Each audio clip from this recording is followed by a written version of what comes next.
Yes, it's that time.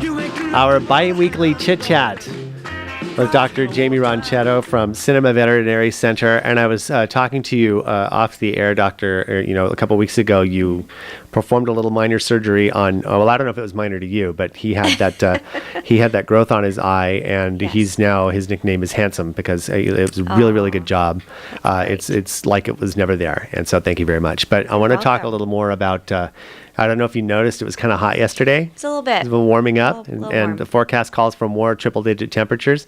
And this is a sad story to start off with. Sorry to bum people out, but a couple weeks ago, and I guess you had seen that article too, I think it was in Glendale, or somewhere around there, a dog that was left on the patio in an apartment. And this was in one of our first mini heat waves in about the mid to upper 90s, but died from heat stroke. Mm-hmm. And it's a very, very, very real thing, and we don't always think about that. And when I'm extolling the virtues of things to do to keep ourselves cool, especially in days like this when we have heat waves on the air, I also talk about what you should make sure to do with your pets. And I want to reiterate that and have you give some suggestions too, because medically, I mean, dogs don't sweat. Cats don't sweat either, as far as I know, right? And making sure that they're safe and comfortable and cool in this heat is equally important, because that can cause it can even be more dangerous than with humans, because they don't always show symptoms right away. Absolutely. And it certainly can happen quicker than you think, too, with this high heat. So, as you mentioned, they don't sweat. They have to pant. And, they're just not necessarily as good as expelling heat as we can, because we can sweat. So even for very short periods of time, leaving them outside on a patio, if it doesn't seem like it's that hot, it still can be very detrimental to them. They need to have a cool, shaded place to be. Inside is best on really hot days like we've had lately. And certainly, please just don't take them out with you. Don't leave them in the car. Even if you're just going to go in for a second for one thing, don't leave them in the car, because especially with this type of heat, it'll become excruciatingly hot in just a matter of minutes. Yeah, inside of a vehicle magnifies the temperature, and so if it's 100 like yesterday, some temperature gauges I saw, because on social media, of course, everybody has to take pictures of their thermometers. There was one I saw that was 120. Now I don't know what part of town they were in, but you think about that: if a car is parked and it's 120 outside, what's it like inside for your pets? I want to talk to you. So we make sure we plenty of water. Plenty of cold water. Inside is best, but if not, somewhere shaded. I've also mentioned the idea of making sure, even if you can't get them to the groomer, that give them a good brushing, get that undercoat out as much as possible, especially with long-haired pets. That will help, definitely. Thick coats. If you have a dog that maybe is a water dog, like a lab, sometimes some sort of pool, something they can jump in will help. That's great. Yeah, absolutely. My dogs, if you tried that with them, though, and they usually either avoid it or they just stick in and drink. So it's like it didn't really do much good except for being a big giant water bowl for them. So make sure your dog is not thinking that they're going to have a bath and get freaked out over it.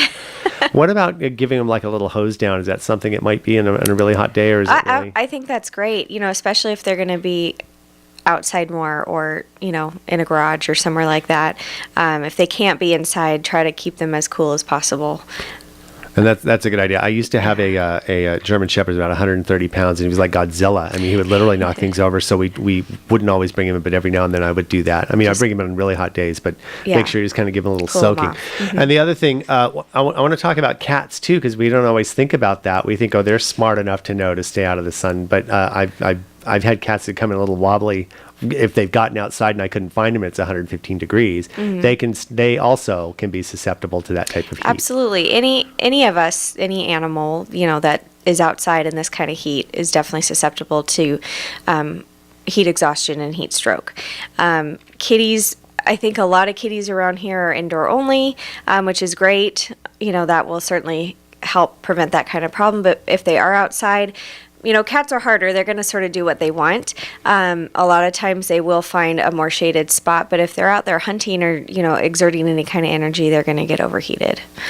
That's true. And if they don't have a water source nearby, right, it's important. Do we have to concern ourselves with like our smaller pets, our hamsters, our guinea pigs and stuff, especially if we're out during the day and we don't turn the AC on, or are they kind of a little bit more self-regulated inside their little cages and stuff? I mean, certainly they would be inside. You would figure they're going to be inside. But if they're in, you want to make sure they're in a well sort of ventilated room that ideally you would leave some sort of air on for them because they are still sensitive to getting too hot, and they're actually more sensitive than dogs and cats. So even smaller increases in temperature can have a really bad effect on them.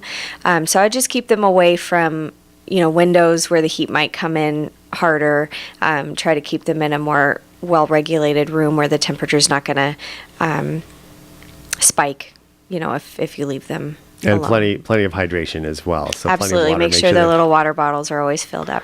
Well, that's great. So keep the pets cool, keep yourselves cool. Think about, just use common sense on that. Don't take your pets running when it's 110 degrees outside, even if you're the tough, because I have heard a really tragic story about that too. Once, a long time ago, someone jogging with their dog up in Towsley Canyon, and the dog did not make it back down the hill. So keep that in mind, that you might tough it out. They are tough, but they're not as easily able to give you the warning signs when those things, and that's the thing too. And they want to keep going because you're going to keep going. They want to keep going to make you happy. So, and that heat stroke is equally fatal to your dogs and cats as it is to humans. Absolutely. So keep that in mind. Dr. Jaimie Ronchetto, Cinema Veterinary Center, located on Cinema Drive in beautiful downtown Valencia.